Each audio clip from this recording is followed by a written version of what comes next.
एक YouTube channel में आप लोग का स्वागत है।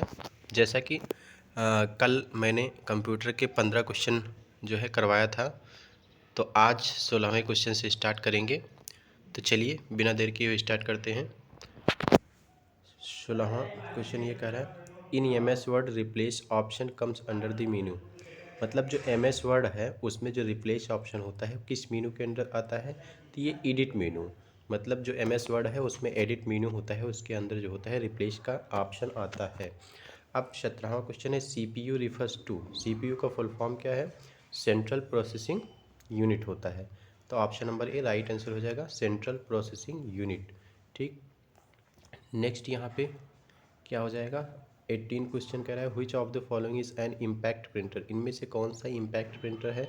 तो ये laser printer, inkjet printer, bubble jet printer, CGL. देखो 2013 में पूछा हुआ क्वेश्चन है, तो इसका राइट आंसर हो जाएगा डेजी व्हील प्रिंटर। जो डेजी व्हील प्रिंटर है वो हमारा इम्पैक्ट प्रिंटर है। तो अब यहाँ पे देखो डिटेल भी दिया हुआ है। इम्पैक्ट प्रिंटर एक टाइप ऑफ प्रिंटर है जो कि क्या करता है, ऑपरेट करता है बाई स्ट्राइकिंग अ मेटल और plastic head against ink ribbon. ठीक है, इसका एग्जांपल है ड्रम प्रिंटर, ठीक है, daisy wheel printer, line printer, ये सब हमारी इम्पैक्ट प्रिंटर के एग्जांपल है। तो इनमें से कोई से भी पूछ लेगा तो ये हमारे एग्जांपल उसी के हैं, इम्पैक्ट के। तो 19 क्वेश्चन कह रहा है, identify the odd term among the following groups. मतलब इनमें से कौन सा डिफरेंट है? तो यहाँ पे देखो microwave, optical fibre, coaxial cable, twisted pair wire.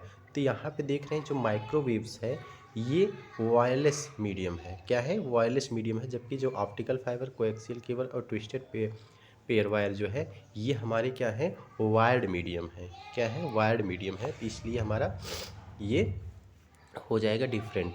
तो राइट आंसर ए हो जाएगा। तो दोस्तों ये सारे जो क्वेश्चन है कंप्यूटर के प्रीवियस ईयर में एसएससी, सीजीएल, सीएचएसएल, एमटीएस और अलग अलग एग्जामिनेशन में आए हुए सवाल हैं। तो इसलिए और आने वाला जो 20 क्वेश्चन पूछा जाएगा सीजीएल और सीएचएसएल में कंप्यूटर का, तो उसके लिए आप लोग का ये इम्पॉर्टेंट होने वाला है। तो वीडियो लास्ट तक ज़रूर देखिएगा। तो 20वां ये कह रहा है, what type of information system would be recognized by digital circuits. तो जो डिजिटल सर्किट्स के द्वारा कौन सा इंफॉर्मेशन सिस्टम जो है रिकॉग्नाइज किया जाता है? तो यहाँ पे क्या हो जाएगा? Only Roman, hexadecimal, binary system, both B and C. तो यहाँ पे क्या है? B and C. मतलब जब भी डिजिटल सर्किट होता है उसमें हेक्साडेसिमल और बाइनरी सिस्टम दोनों यूज होता है, रोमन सिस्टम नहीं यूज होता है। अब यहाँ पे 21वां देखिए, तो 21वां क्या कह रहा है? यहाँ पे ये इम्पॉर्टेंट नहीं है, ये किससे करंट अफेयर टाइप से रिलेटेड है। कह रहा है कि इनमें से कौन सा इंटरनेट सर्विस प्रोवाइडर जो है वो मार्केट शेयर के टर्म में 9.97 मिलियन जो है सब्सक्राइबर बेस है। तो उस समय क्या था, जिस समय पेपर में पूछा गया था तो उस समय बीएसएनएल था जिसके 9.97 मिलियन सब्सक्राइबर बेस था। अब यहाँ पे 22वां क्वेश्चन दे रखा है, टेलनेट इज। टेलनेट क्या है? क्या पूछ रखा है? टेलनेट क्या है? तो टेलनेट एक प्रोटोकॉल है। क्या है? टेलनेट एक प्रोटोकॉल है जो इंटरनेट प्रोटोकॉल है। ठीक, तो यहाँ पे दे रखा है, telnet is a network protocol that allows the users to connect the remote computers over a TCP IP. तो टीसीपी/आईपी, कभी कभी टीसीपी/आईपी पूछ लेता है। तो टीसीपी/आईपी का फुल फॉर्म हो जाता है ट्रांसमिशन इंटरनेट प्रोटोकॉल। ठीक है, तो उसके बाद यहाँ पे क्या हो जाएगा? The term O D B C stand for. मतलब जो ओ डी बी सी है इसका फुल फॉर्म क्या हो जाएगा? ओ डी बी सी होता है ओपन डेटाबेस कनेक्टिविटी। क्या होता है?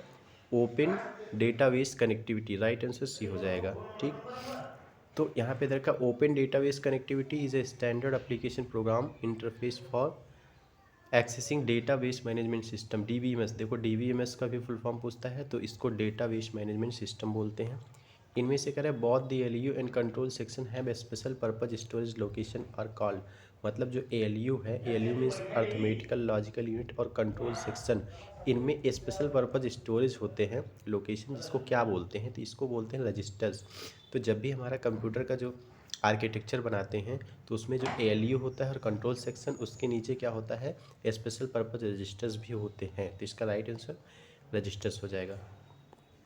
25, a translator for the assembly language to machine language. मतलब ऐसा ट्रांसलेटर जो कि असेंबली लैंग्वेज को मशीन लैंग्वेज में करता है, तो असेंबलर बेटा यहाँ पे हो जाएगा। ठीक है। Assembler is a computer program. Assembler अगर बोले कि क्या है तो ये कंप्यूटर प्रोग्राम है basically which convert the assembly language to machine language. Next question 26, where is India super computer Param located. तो India super computer Param is located in Pune. कहाँ पे है? पुणे। पुणे में कहाँ है ये? सी डैक सेंटर फॉर, यहाँ पे क्या है? Centre for development of advance computing. तो सी डैक का फुल फॉर्म भी पूछता है, तो C DAC centre for development of advance computing Pune है, यहीं पे ये हमारा इस्टेब्लिश किया गया है। The expansion of RDBMS। RDBMS मतलब इसका एक्सपेंशन मतलब फुल फॉर्म पूछा है, तो RDBMS का फुल फॉर्म क्या होता है? Relational database management system. क्या है? Relational database management system. Okay. तो यहाँ पर a bug in a programme, ये कई बार पूछा हुआ रिपीटेड क्वेश्चन है, MTS में भी पूछा, CGL में पूछा। तो a bug in a computer program मतलब कंप्यूटर प्रोग्राम जो होता है उसमें बग क्या है? तो बग एक एरर का फॉर्म होता है। क्या होता है? एरर।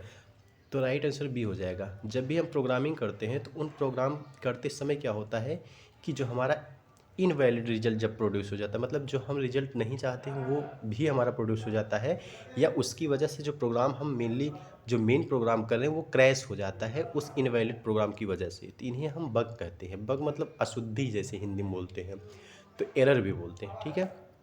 यहाँ पे which one of the following allows computer to transfer data over a telephone line. Very very important questions, tick मार के रखिए।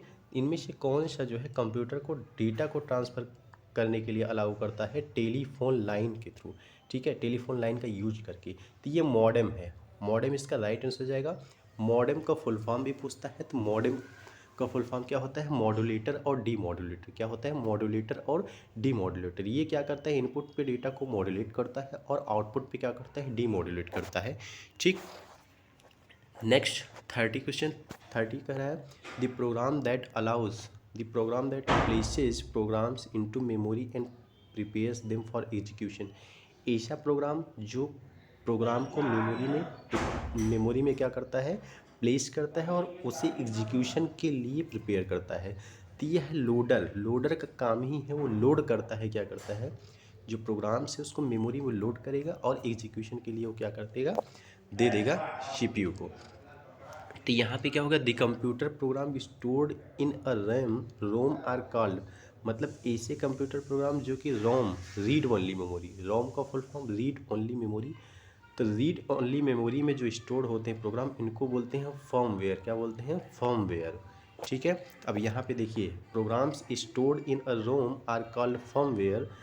फर्मवेयर अगर पूछा जाए तो क्या है? तो firmware is a software that is embedded in a piece of hardware. मतलब जो हार्डवेयर के पीस में एम्बेड होते हैं। एम्बेड मतलब क्या होता है? उसके अंदर क्या होते हैं? इंस्टॉल्ड होते हैं। ठीक। तो the file responsible for starting MS excel. बहुत इंपॉर्टेंट क्वेश्चन है। तो ऐसी फाइल जो MS एक्सेल को स्टार्ट करने के लिए रिस्पॉन्सिबल होता है, तो इसकी पहचान मैं बता देता हूँ कि कोई भी फाइल जो होता है जो स्टार्ट करने के लिए ज़रूरी होता है वो .exe फाइल होता है। क्या होता है? .exe मतलब उसका नाम रहेगा पहले, उसके बाद डॉट करके exe मतलब एग्जीक्यूटेबल फाइल। ठीक। इसका राइट आंसर हो जाएगा बी, excel.exe। एक्सेल को स्टार्ट करना है तो एक्सेल प्लस .exe फाइल हो जाती है, एग्जीक्यूटिव फाइल। ठीक है। तो यहाँ पे 33 क्वेश्चन 33 नंबर का है आइकॉन्स आर कमांड्स। खाली स्थान है। तो आइकॉन्स क्या होते हैं? आइकॉन्स होते हैं वो पिक्चर कमांड्स होते हैं। ठीक है, पिक्चर कमांड्स होते हैं। अब 34 कह रहा है विच one of the following is an MS-DOS external command. इनमें से MS-DOS का एक्सटर्नल कमांड कौन सा है? तो ये ऑप्शन नंबर सी फॉर्मेट हो जाएगा। फॉर्मेट हमारा MS-DOS का एक्सटर्नल कमांड है। अगर MS-DOS की बात की जाए फुल फॉर्म की, तो ये हो जाएगा डिस्क ऑपरेटिंग सिस्टम। डॉस का होता है डिस्क ऑपरेटिंग सिस्टम। तो ये जितने भी मैं यहाँ पे फुल फॉर्म बीच बीच में आ रहा है उसको बताते चल रहा हूँ, इसको आप लोग नोट करते चलिए क्योंकि क्वेश्चन में डायरेक्टली जो है एग्जाम में पूछे जाते हैं। तो अब 35 का है एन एड्रेस कंसिस्ट ऑफ। एक एड्रेस जो होता है वो क्या कंसिस्ट करता है? An offset, a base register, an index register, all of this. तो ऑल ऑफ दिस इसका राइट आंसर हो जाएगा। तो एक एड्रेस जो होता है ऑफसेट को भी कंसिस्ट करता है, बेस रजिस्टर को भी और इंडेक्स रजिस्टर को भी कंसिस्ट करता है। तो यहाँ पे क्या हो जाएगा? 36 पे चल रहे हैं। कह रहा है खाली स्थान दिया है, is an input device which is used for converting pictures maps and drawings into digital form for storage in computers. तो यहाँ पे ऑप्शन नंबर डी डिजिटाइजर, यहाँ पे नाम ही दिया है कि एक ऐसा इनपुट डिवाइस जिसका यूज किया जाता है कन्वर्ट करने के लिए पिक्चर्स को, मैप्स को और ड्राइंग को डिजिटल फॉर्म में। तो भाई डिजिटल फॉर्म में कन्वर्ट करेगा तो डिजिटाइजर होगा, आसान तरीका याद करने का। ठीक है, तो यहाँ पे दिया है digitizer is an input device which converts analogue signal into digital signal, मतलब एनालॉग सिग्नल को डिजिटल सिग्नल में कन्वर्ट करेगा। ये पिक्चर्स को, मैप्स को, ड्राइंग्स को डिजिटल फॉर्म में इस कंप्यूटर में स्टोर करने के लिए कन्वर्ट करता है। तो ये रहे आपके 35 टोटल क्वेश्चंस, 36 जो कि इसके पहले भी हम एक ला चुके हैं सेशन, उनमें 15 क्वेश्चन करवाए थे और इसमें 25 क्वेश्चन आप लोग को टोटल करवा चुके हैं।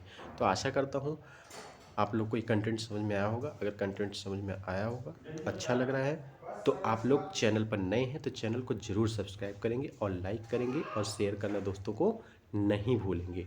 ठीक है, मिलते हैं फिर कल नेक्स्ट जो है 25 क्वेश्चन लेकर के। तो चलिए, तब तक के लिए इतना ही। Thank you.